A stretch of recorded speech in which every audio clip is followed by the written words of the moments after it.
Jeff, welcome. It's especially a pleasure to welcome you at this time. We have Jeff, who's the author of many works, but especially the current one I'm interested in tonight is the War Against the People, a fantastically useful book, which I've read to great advantage, I think.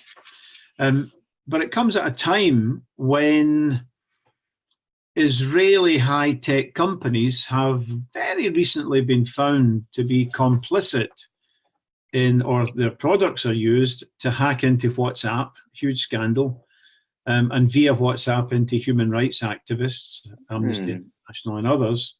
I believe the same NSO technology, Jeff will correct me if I'm wrong, was found in the phones of family and friends of Jamal Khashoggi. The lead up or after he was murdered. We don't have his phone, the poor man. We don't have even his fingernails. But they may have, the software may have been on that phone as well. Police Scotland were found last year to be using Israeli hacking technology to break into phones surreptitiously without the knowledge of the victims. It was stopped when it was flagged up. So it's in the news. It's in the news, Jeff. This book is amazing. Before we talk about the book, though, you come highly recommended by all and sundry. You've taught in universities Africa, South America, North America, Europe. You're highly active. You're the founder of the Israeli Committee Against House Demolitions. Why don't you just retire to one of those universities and give up the attempts to change your part of the world as hopeless? I retired from a university 20 years ago in order to be more effective. I found the university wasn't the greatest framework for political activism. Well, now you're highly active. Jeff, what's the main thesis of your book before I try to challenge some of the sub-points? Can you explain the point of the book? Because it seems to me to be making a very essential argument. Your question is, how does Israel get away with it? What's your answer? Well, I start with Israel because I'm here, I know it. But also, you know, this is a whole area: security, policing, surveillance, military, you know, they're all coming together today into one package that the left is not very aware of at all. It's not on our agenda. Once in a while, we do a demonstration against a drone, or we're reactive against some war that broke out somewhere. But in general, one of the things I discovered was if you take the military and domestic security and policing together, it turns out it's a $2.5 trillion a year industry. Now, I'm saying to myself, I'm a political activist. I want to make the world a better place. I got to understand how the world works. And if I don't understand, and I'm saying I wrote a book about something I know nothing about, you know, but that was the point. If I don't understand, if we don't understand a $2.5 trillion a year industry that's invading all our lives, and I'm talking from the most advanced countries down to everywhere, you know, that's a tremendous gap in our political awareness and in our analysis. Now, why did I pick Israel? Partly because Israel is everywhere. I would argue that Israel has a greater global reach than the United States does. Because Israel's not only dealing with military technologies. I mean, Israel doesn't sell huge, you know, F-35s and Trident submarines and these huge systems. What Israel specializes in are the technologies that make these systems work. So in some ways, it has a much more profound role to play. But it's not only military. Israel is everywhere in the world in terms of your domestic security agencies, your presidential guard, your elite security services, your secret police, down to training your local police. So Israel's penetration in virtually every country in the world is much greater than, let's say, the United States with its $1 trillion a year Pentagon budget. And it's, but the United States is more limited to the military to some degree. So that's one thing. And the other thing, of course, is Israel's a small country. So, if I look at the US or Britain or France, these are big countries and they can kind of push their way around. But a little country like Israel that can't produce the big hardware, it's producing these little technologies, has to be much smarter in terms of seeing what the needs are in different regimes, everything from repressing your own people to winning wars, everywhere from China down to Equatorial Guinea, local, international, regional. So it has to see what the opportunities are, where the gaps are, what it can fill, what it can market, what it can supply. And so in a way to trace a small country scrambling in this huge military security industry reveals much more about that system than if you'd look at one of the big players. You see, so Israel is very useful as a vehicle. The way people measure armies is usually to situate Israel as 4 or 5 or something. But you're saying Israel can't even dream of an aircraft carrier or having an aircraft carrier. No. It has to use other methods. It's not in the big league in that sense. It's in some other big league. Is that right? No, that's right. I mean, Israel is capable of utilizing those weapons. 90% of Israeli weapons come from the United States. And it's a small country.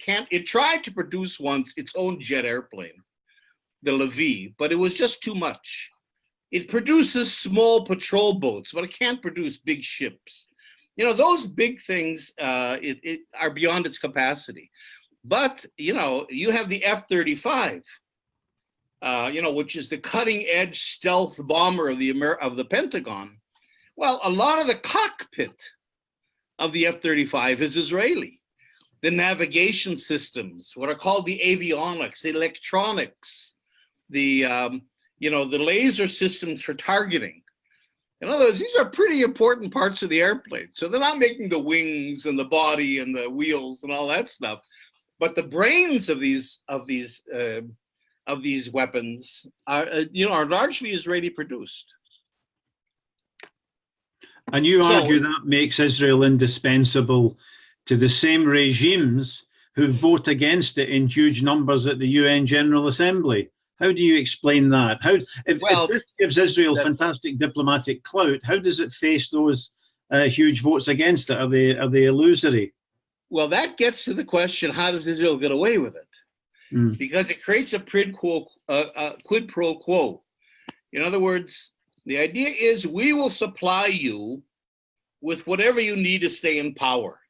As a government, as an elite, as the corporate elites, and the political elites kind of come together here in whatever country you are, because Equatorial Guinea or, any little country also has a vote in the UN.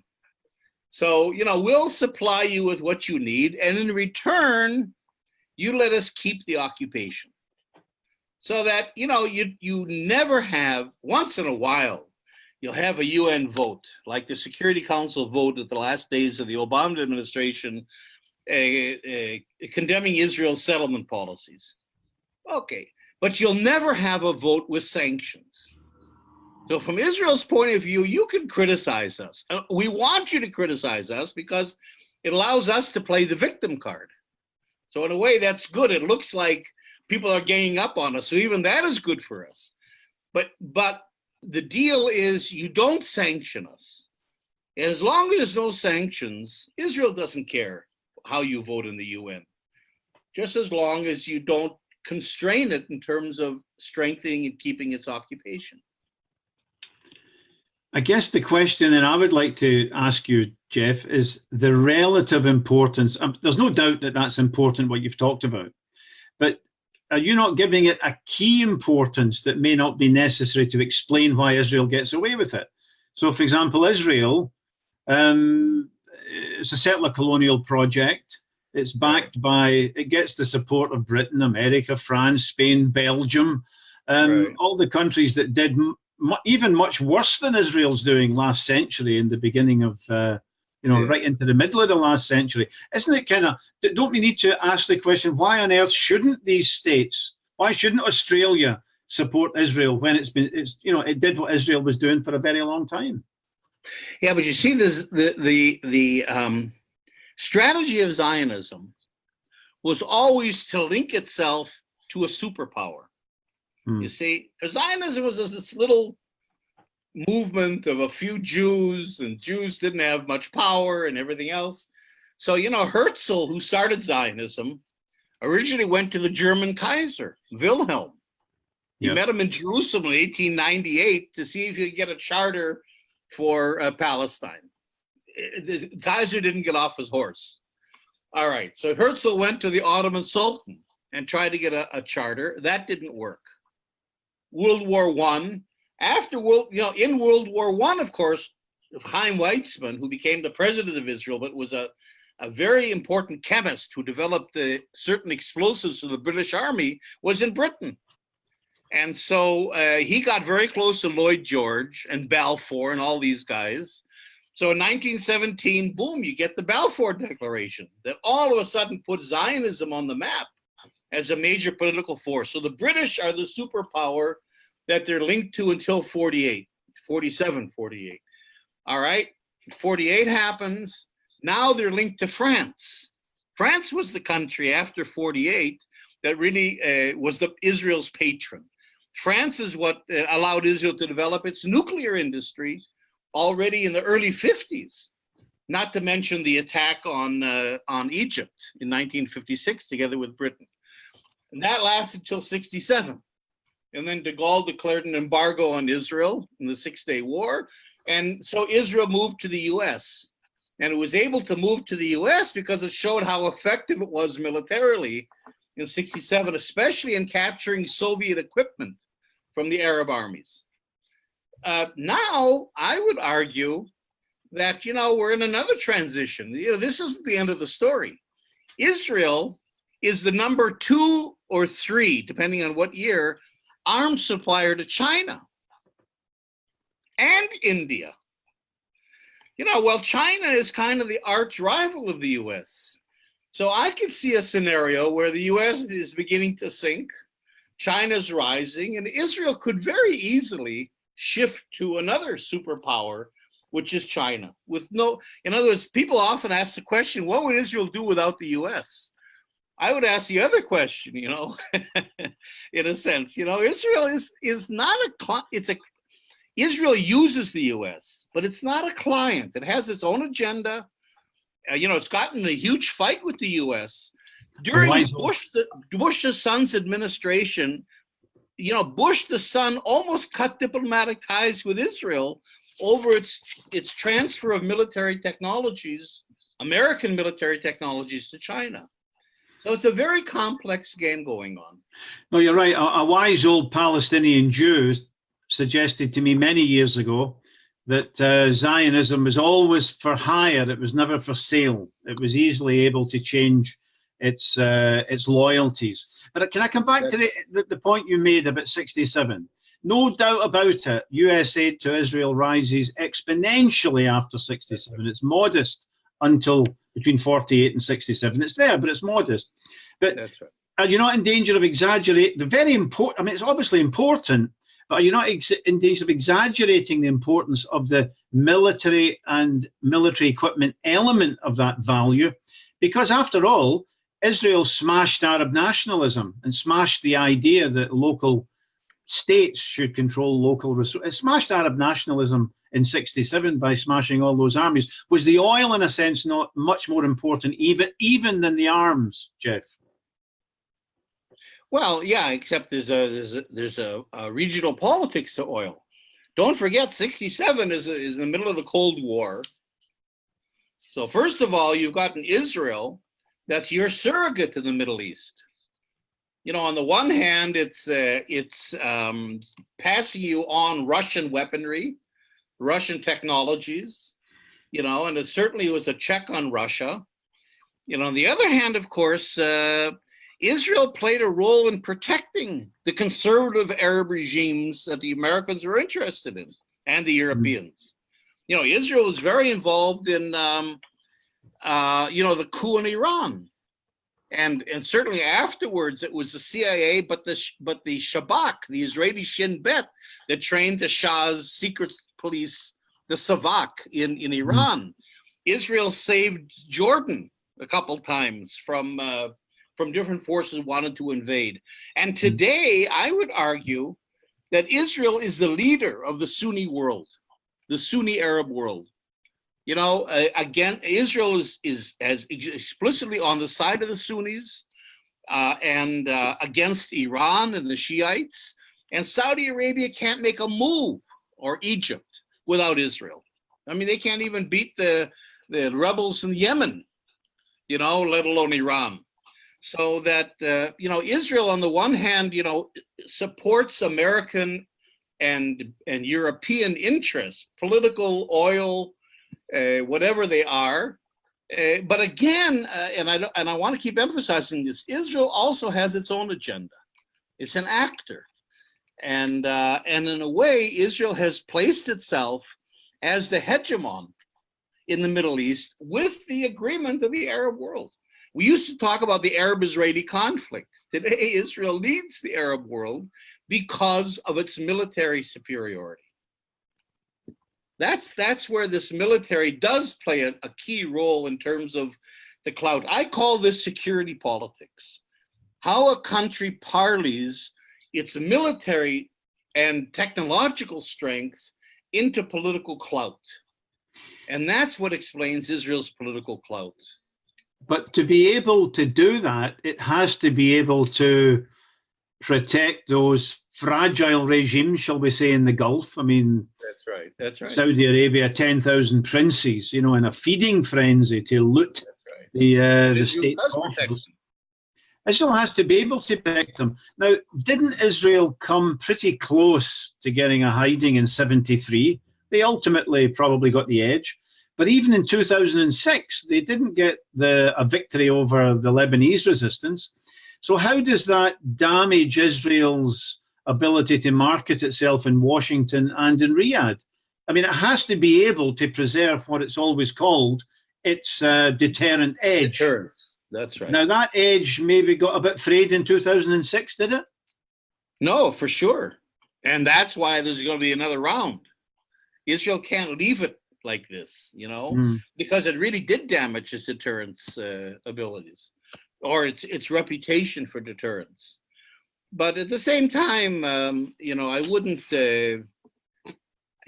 over. I mean, and the Egyptian thing was much more serious, of course. I mean, Israel came close to losing at that point. But there was and I think Israel's learned its. I mean, I'm not presenting Israel as some invincible superpower. I don't want to fall into that trap of trying to say Israel's so strong, there's nothing to do. And no, I mean, Israel has its weaknesses. That's why I'm an activist. And I think it has a lot of weaknesses. And as a matter of fact, pointing out its complicity in global repression. Because I put this not only in terms of the repression that every government lays on its own people, but within the framework of global capitalism. And how neoliberalism is oppressive, and Israel feeds into that as well. I'm trying to point out how these are factors and how important that is. But I'm also trying to say, only if we know this and appreciate the power, appreciate the technologies, but know that they're not invincible and that there are spaces of resistance. And we need strategies. Not enough to get up and say, drones are bad.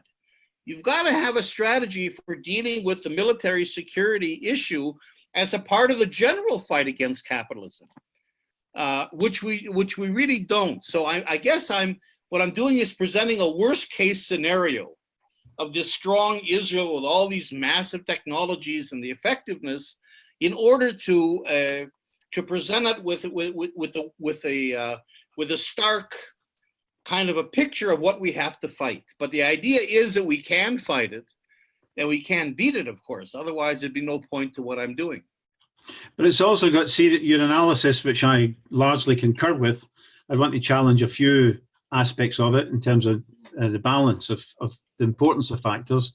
But before I come to what I think is a crucial insight in what you're saying and serious implications for a strategy for liberation, one more attempt to try and underline a point. I mean, you ask how Israel gets away with it, but you know, I remember. Let me take the most shocking example. It might even be something you don't even know, Jeff. But Margaret Thatcher appeared on a kids program in the USA, in the UK, called Blue Peter, which I don't think was on your viewing list even then. And she was asked about the Khmer Rouge, which at that time Washington and Britain were supporting. And she said, well, there are moderate elements in the Khmer Rouge that we can do business with. The video's out there on YouTube. Now, you say, how does Israel get away with the cruelty and the barbarism of the occupation and the siege of Gaza?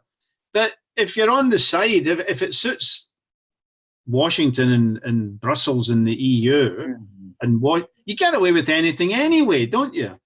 I mean, even the Khmer Rouge was supported for reasons of realpolitik for year after year at the UN by Reagan and Thatcher. I guess, except, you know, in some ways, I mean, Palestine has captured, I think, the world's attention more than Cambodia did in those days.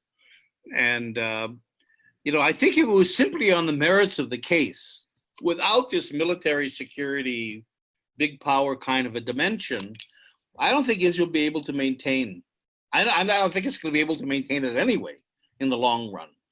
But I don't think it could maintain. The occupation is not popular, not among governments and not among the public. So what Israel's about, you know, there's a real disconnect between government's policies towards Israel and public opinion. You certainly see that in the UK. So I think what's keeping the support for Israel, of course, is what I'm talking about, this quid pro quo. But at the same time, it's very shallow because Israel only has supports of governments because it's made itself so useful to them. So what I'm arguing, this is a whole other thing. I'm not going to get into it now unless you want to, but I'm involved in a one-state program, you know, that saying we need one democratic state in Palestine with the Palestinians. And what I'm arguing is, unless we have an end game, we can't, the people are behind us in Palestine. I mean, it's a worldwide movement, you know, everywhere people are behind us, including you guys.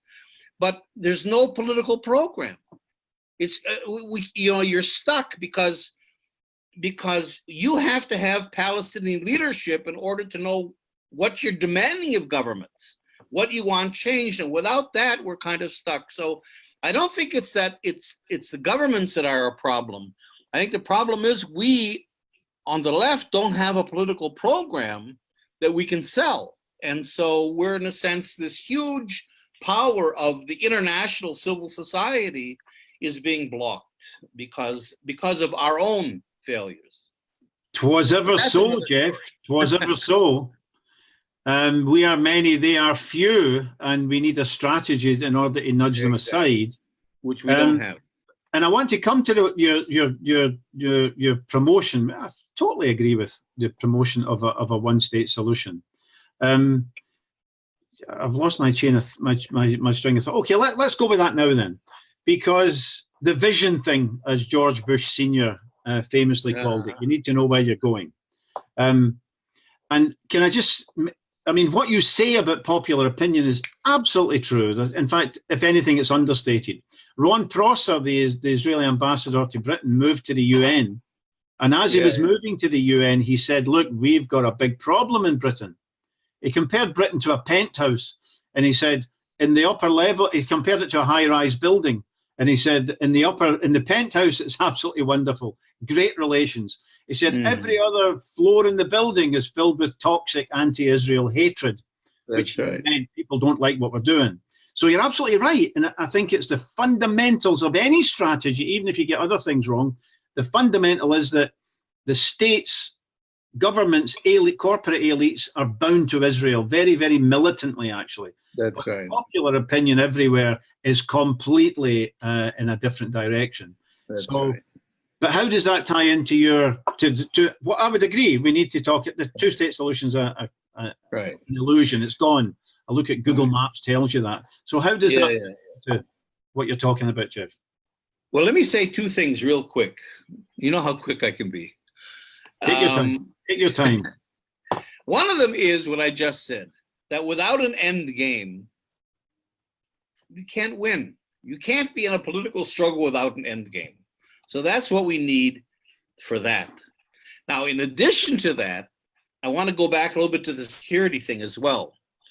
You know, I talk about what I call global Palestine. And that is that this isn't only a local issue of interest to Palestinians and Israelis. I mean, I'm not saying in Scotland, you guys should care about our human rights. It's nice that you do. It's nice that you care about justice, but there's also a self-interest here on your part, because Israel is exporting this security technology. It's supporting, I mean, Glasgow, as we've talked about, Glasgow has just adopted the NICE systems. It bought its whole system of total urban surveillance. So, in other words, the same technologies of repression that Israel is perfecting on the Palestinians. They have a laboratory here. Gaza's a laboratory. The West Bank's a laboratory for perfecting weapons and technologies and tactics and so on, that's for export. Israel doesn't give a shit, if I can say this for the Palestinians. The Palestinians in Gaza are not an existential threat. It doesn't matter. They're the guinea pigs. So the question is, well, who's all these technologies being produced for? And that is for you guys. In other words, as your police forces and security forces and militaries are being Israelized, you, the people, are being Palestinianized. So in a sense, there's getting to be less and less difference between what's happening to people in Gaza and what's happening to people in Glasgow. Because, you know, the surveillance, and in the sense an Israeli-based surveillance, is just as total in Glasgow as it is in Gaza. Maybe they're not using the same weaponry, but all those potentials are there. So as we get into a neoliberal system where the income disparities are huge, people become restless, you start to have dissidents, you start to have resistance to capitalism, that's where all these systems kick in. They're not against crime, really. They're against us in the long run, because we're the threat to the corporate elites, not some terrorist from somewhere. You see, so in a sense, what I'm saying is, I'm trying to point out to people that this is really a global issue that affects them. It isn't only a localized issue of Israel-Palestine. No, you're right, and you gave an intriguing and horrible example, but you know, maybe people in Glasgow don't easily compare their lifestyle to the ruins of Gaza, the rubble that they see in the TV. But you gave the example, I think it was Arizona, that judge Arpaio, whom Trump later pardoned. That's right. But he was using NICE products to run what the US Justice Department called the worst example of racial profiling that had ever happened in the USA. That's right. Is that the kind of thing you would like to highlight to the people of Glasgow? No, that exactly. And I mean, the people in Glasgow should go into the NICE Systems website where they describe the system that they've just adopted in their city, and they'll be pretty scared.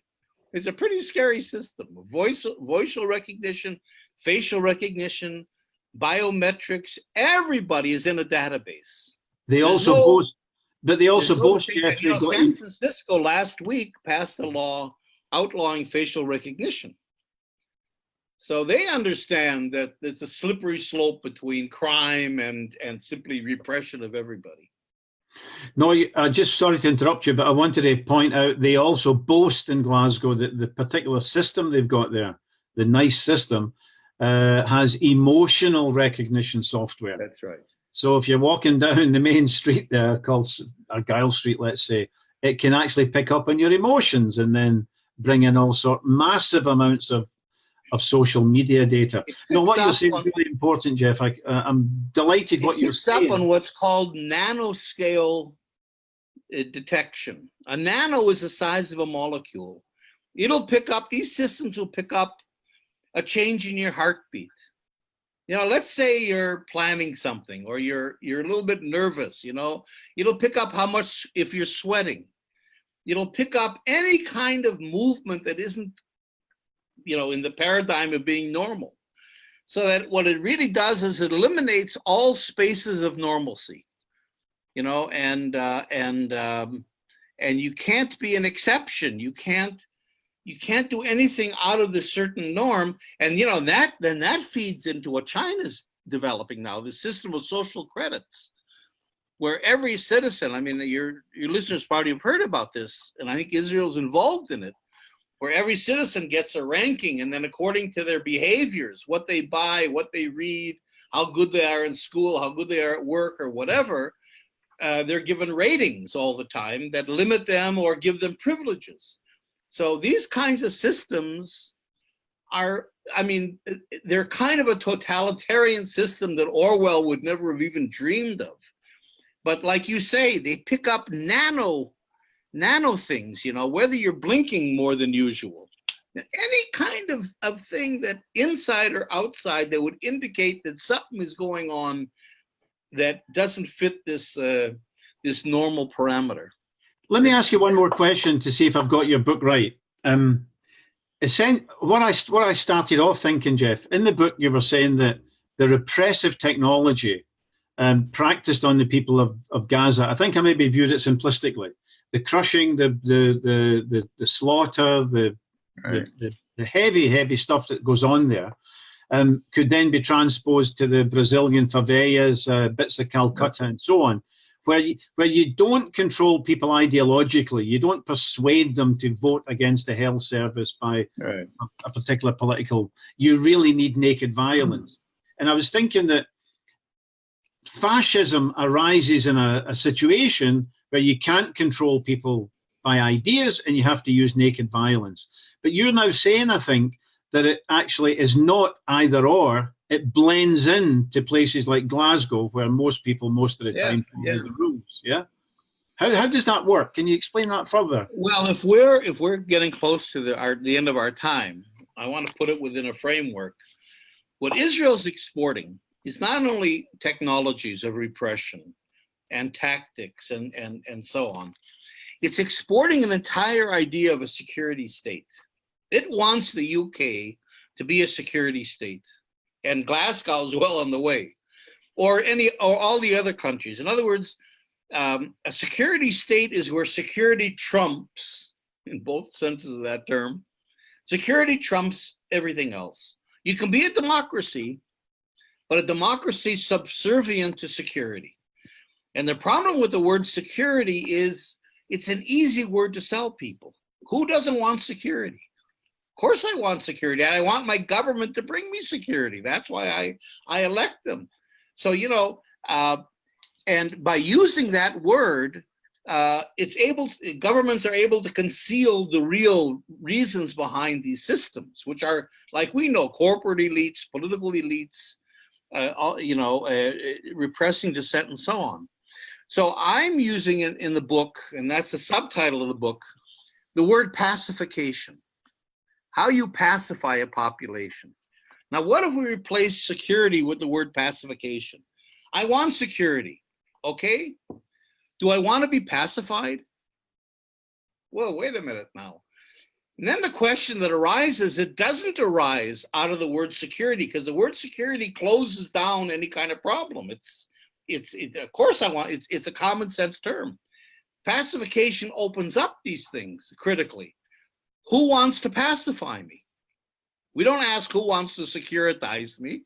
That's obvious. You know, we want to securitize ourselves. Do we want to who wants to pacify me? Well, wait a minute now. Whoa. Why do they want to pacify me? How are they pacifying me? In other words, by replacing the word pacification with the security with pacification, we're raising critical issues that otherwise wouldn't arise.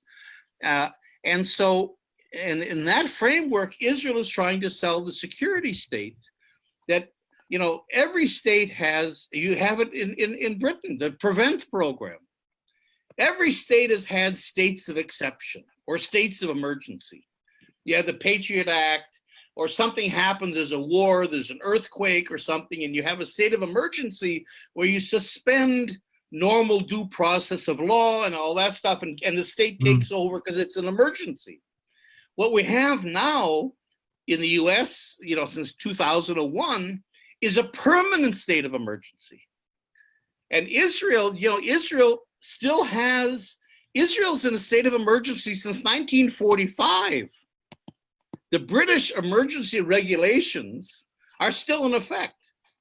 And that's why Israel can arrest anybody it wants to with no charges and hold them in prison for 6 months without seeing a lawyer and bring them secretly before a judge and getting it extended for that. They do it with Palestinians, and a few Jews have fallen into that as well.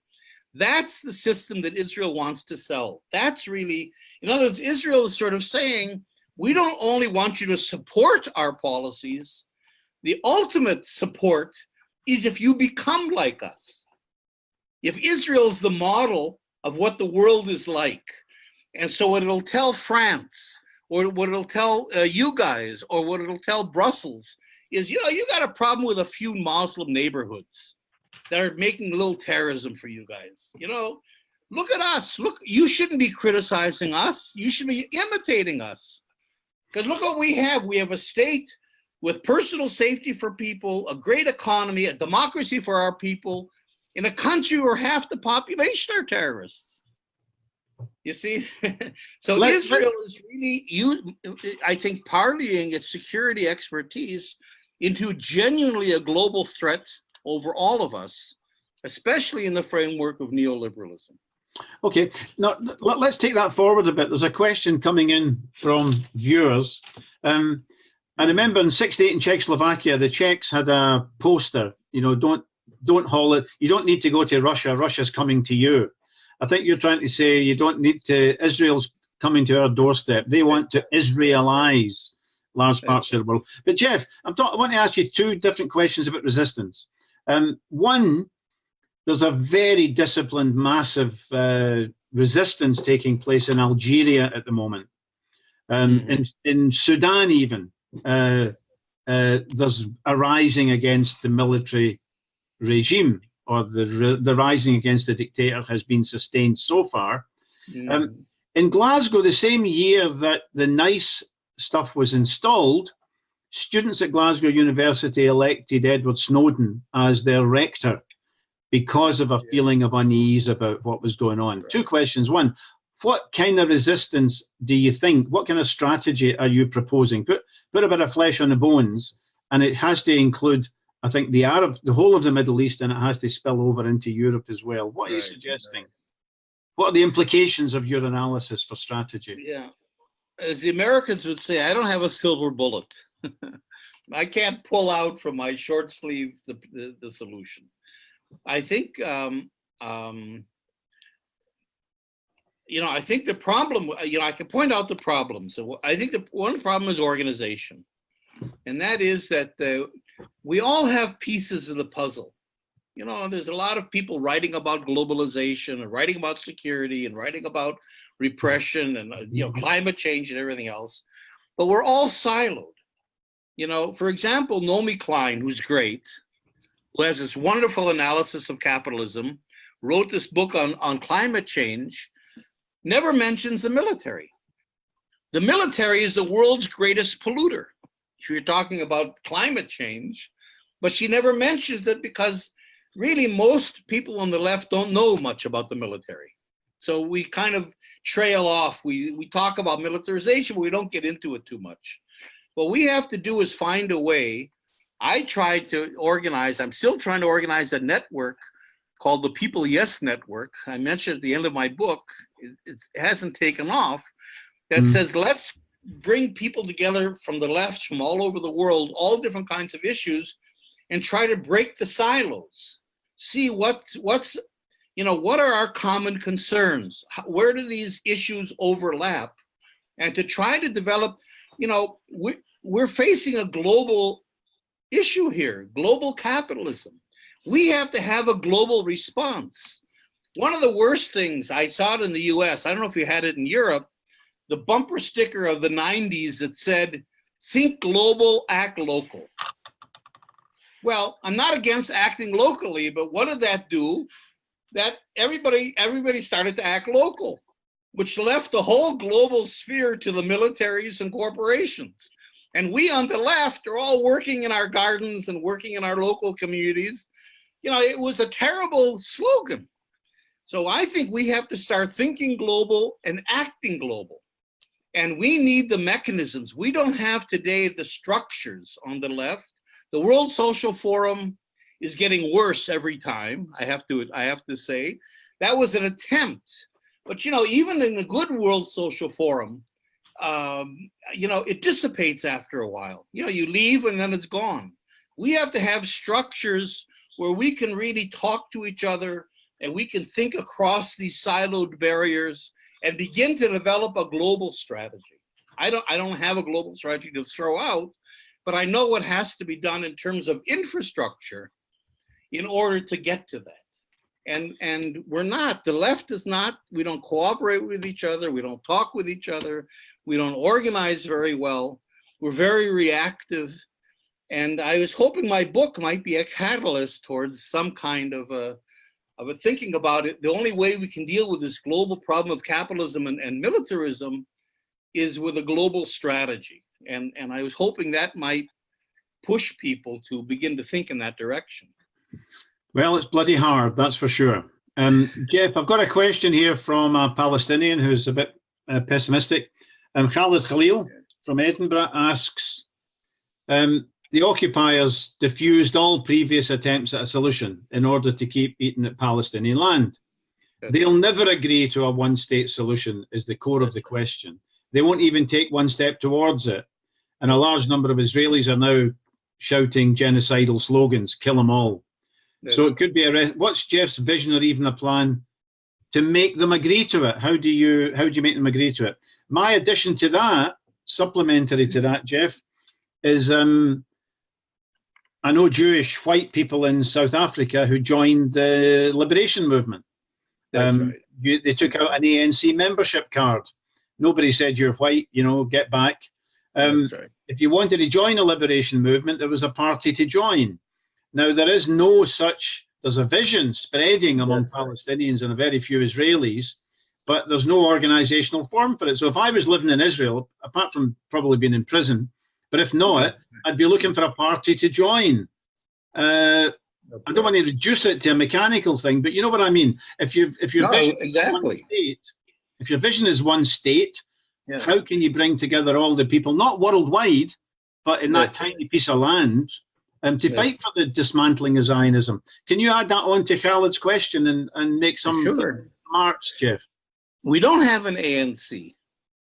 There used to be, the PLO used to be like that until it was dismantled by Arafat and Abu Mazen. It was dismantled in the Oslo process. So there is no more PLO. There's no more ANC. And that's, of course, a big problem because this struggle has to be led by Palestinians. Period. I can support it. You can support it. The international civil society is mobilized around Palestine. I believe the Palestinian issue has achieved the proportions of the anti-apartheid struggle in the world. But what are we going to do unless the Palestinians give us our marching orders? And they're stuck. You see, they're not doing that. And for all kinds of reasons. So I think the strategy is to take a leaf out of the ANC's book. The ANC also knew that the whites in South Africa were not going to be partners. I mean, they didn't go to the whites and start trying to persuade them to end apartheid. That never would have happened. What they did was two things. First of all, they had the Freedom Charter, later the Constitution, that said our vision of South Africa is inclusive.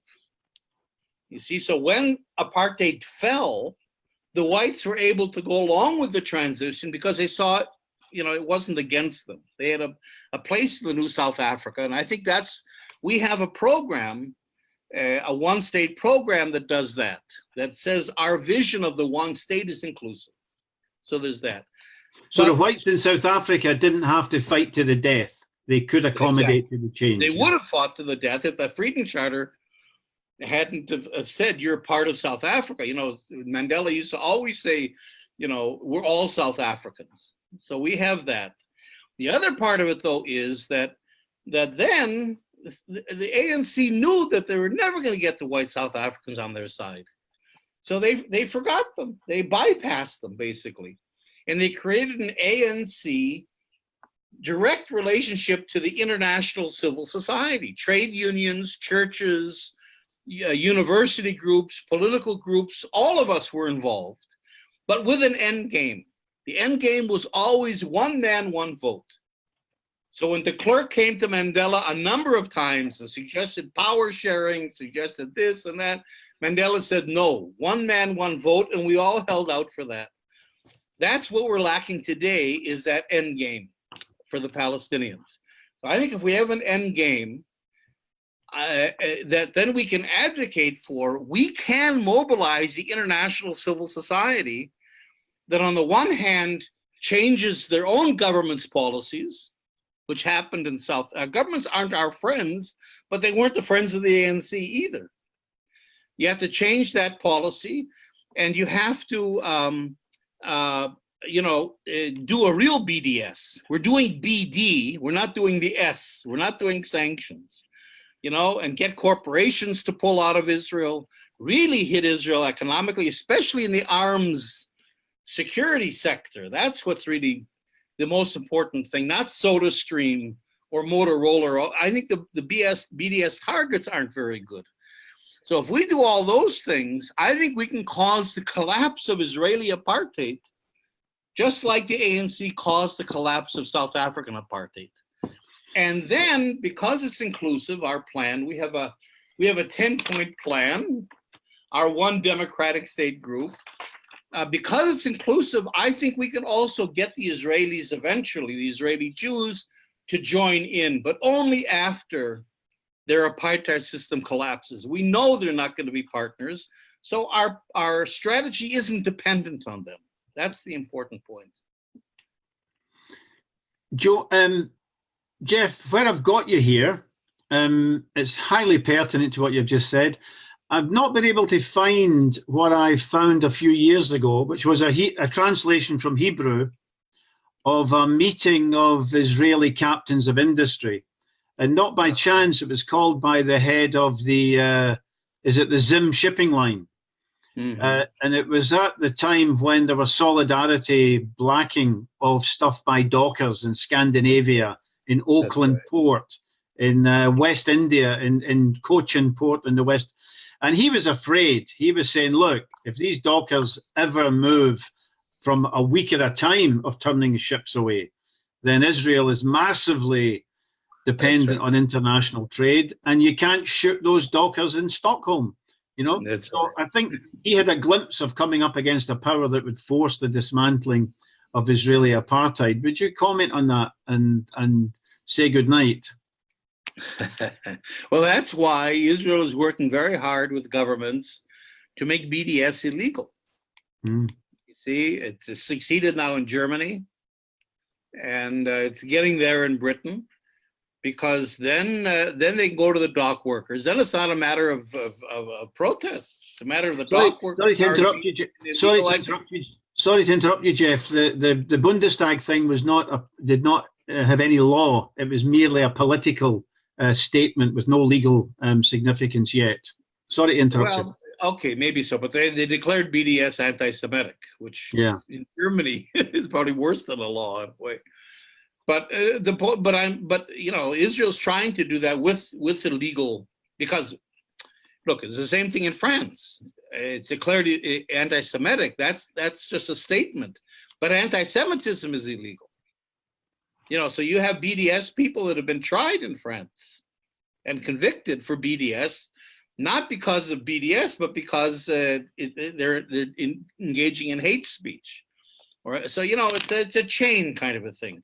The point I'm making is if Israel succeeds in doing that, it can simply prevent dock workers from not treating Israeli ships, because it would be illegal for them not to do that, because it would be a matter of hate or whatever the laws are. But I think it's true. That's another area where Israel's very vulnerable. So to the degree that the Palestinians focus on an end game and mobilize the international community, we have a lot of weapons at our disposal. We're very strong. But right now it's all ad hoc and local, because it's simply local initiatives. There isn't any leadership or any coherent kind of a plan. And that's really, again, I'm urging that on the Palestinians, that this is really what we need. Jeff, can I thank you very much for coming? You've opened up about 20 questions that I'd like to discuss much longer, but Facebook in its wisdom cuts us off after about an hour, I believe. So if the screen goes blank, do forgive us. But I want to thank Jeff for coming here. We didn't have time to discuss a whole lot of questions, whether a one state, a binational state, or a one person, one vote, all sorts of issues. And next time, Facebook doesn't prevent you from coming back. So we'll invite you back again at some time in the future, Jeff, if you're up for it. Okay, great. Can I just thank you for speaking on behalf of Scottish Palestine Solidarity Campaign, a nest of vicious anti-Semites, according to the pro-Israel group here in Scotland. I hope you don't feel too unsafe speaking to us, Jeff. Well, I love you guys. Keep it up. Well, you keep it up. Thanks a lot, Jeff, and good night to you in Palestine. Okay, be well. Take care, man. Bye-bye. Friends, that was Jeff Halper. What can I do? I can recommend his book. I do think it is important to read it. It makes key points. Jeff bangs away on the point. You can't try and change the world unless you understand how it's moving. You can't switch the rails on the train line unless you have some sense of how that can be done. It's not enough just to be active, action. You need a brain, and you need to harness that brain to the challenge, and that means critical evaluation. And I think Jeff's book really is a valuable contribution to that. It'll be available for anyone else who wants to view immediately after we finish.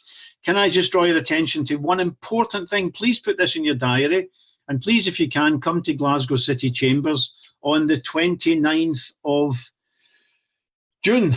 We're organising a protest there against the deployment of the Israeli surveillance system in Glasgow by the City Council. They deployed it behind everybody's backs, and nobody knew about it hardly. When you tell people about it, they're horrified. It raises questions well beyond Palestine, but the genesis of the horrible system there is very much from Israel and tested and developed out of the repression of the Palestinian people. So Israel and Palestine is right at the heart of the issue. So please, I've got a little pamphlet for you. Scottish Palestine Solidarity Campaign's just ordered the first 1,000 or so, 1,500 copies of this pamphlet. It's a little booklet, fits into your top pocket. Please order a few and distribute them to your friends. It's not just a Glasgow issue. New technology is moving, similar stuff's moving up to Dundee, but it's been tested in Glasgow, and if they don't resist enough, it'll be moved to Edinburgh, Aberdeen, elsewhere. Thank you for listening. Please like the Scottish PSC Facebook page. It really helps us. Please spread the word about the whole series of talks. Our next guest is Cher Heaver. We're delighted to welcome Cher at 4 o'clock this Sunday. He's the economist who did a very academically reputable study that showed that 78% of all the aid destined for Palestine from around the world ends up stolen or otherwise ends up in the pockets of Israel or its agents by one means or another. It'll be a fascinating discussion with Cher. He's spoken for us in Scotland a couple of times before. Now we're going to have him on our programme. Thanks again on behalf of the Scottish Palestine Solidarity Campaign. My name's Mick Napier. This is an additional programme. Join us weekly at 4 p.m. on Sunday afternoon. Thank you and good night.